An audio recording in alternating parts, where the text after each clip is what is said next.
Here's how you will add items to your events calendar. If I look at my events here, you see by default it just gives us a list and it shows them in a numeric chronological order. If we want to add something new here, the way you do it is you go up here to the events section. You need to be logged in to do this. Once you're logged in, this black bar will appear at the top of the page. You come to events, you say add event. I'm going to create a new event based on one that already exists. It's one of these Woolies Saturday parades. I'm just going to type in here Woolies Saturday parade. In this section here, this is going to be the description that will appear. I'm just going to paste in this content I'd already copied from a different event. As I scroll down the page, the next part is setting the date and the time. We're going to say that this takes place on the 26th, and it happens from, let's say it happens from 4 p.m. to 5 p.m. on the 26th.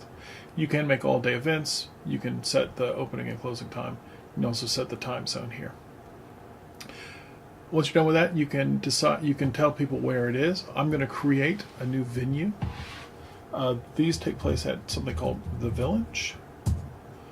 And that is located at 6201 Minaret Road, Mammoth Lakes, United States, California. Postal code is 93546. I can put in a phone number here if I want to. You could also put in the website address, if there is one for the event. You can choose whether or not to show the map. I'm going to say to show the map and the map link. You could add organizers here. So, for example, if this was being organized by Mammoth Mountain itself, we can just select them, or you could add another organizer. If you don't want to have the organizer show up, just hit the little trash can and it won't show up. If there is a website for the event itself, you can put it here.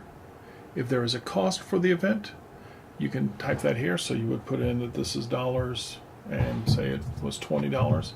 This one happens to be free, so we're just going to leave those fields blank.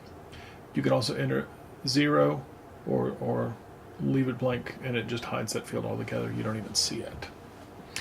The other things you need to set are where this is going to show up. So you do this under event categories here on the right. Just mark it as event. That makes it show up on that page.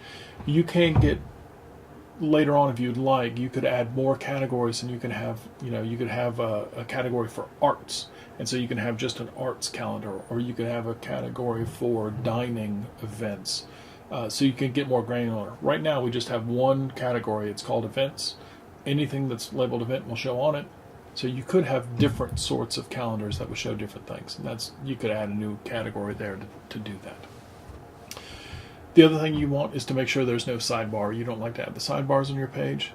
It's right here. Just say no sidebar. And that is all there is to it. Once you're done, you hit publish.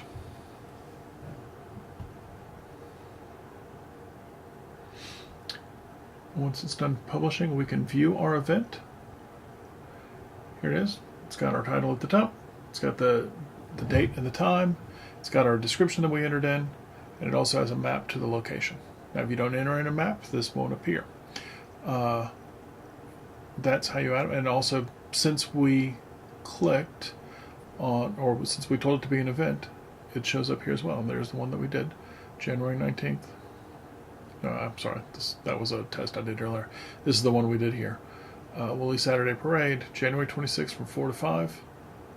And there it is. If we click on it, again, it takes us to that page. Okay? That's all you have to do to add a new event.